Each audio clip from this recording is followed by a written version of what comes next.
kita harus paham orang Sulawesi Utara Manado ini suka bekalai. Suka bekalai. Dan kita ketahui apa yang terjadi sekarang.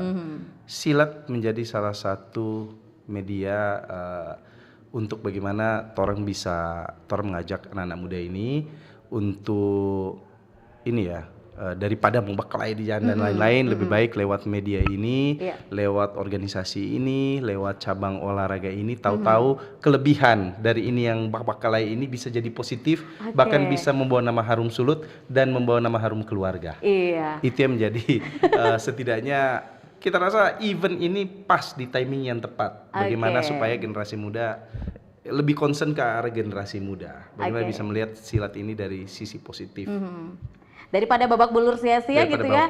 Ini ada kompetisi yang menyediakan hadiah jutaan rupiah juga dengarnya ya. Betul. Oke, dan kalau boleh tahu nih bagaimana dukungan dari gubernur sendiri gitu ya dan juga pemerintah provinsi untuk menyukseskan event ini tuh seperti apa dukungannya?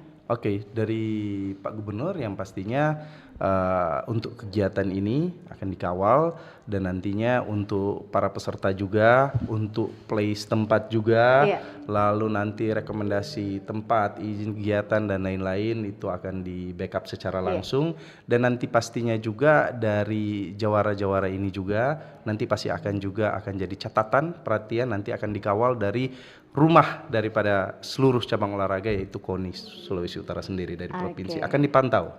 Artinya ini benar-benar akan menjadi pintu jalan bagi prestasi anak-anak muda di Sulawesi Utara.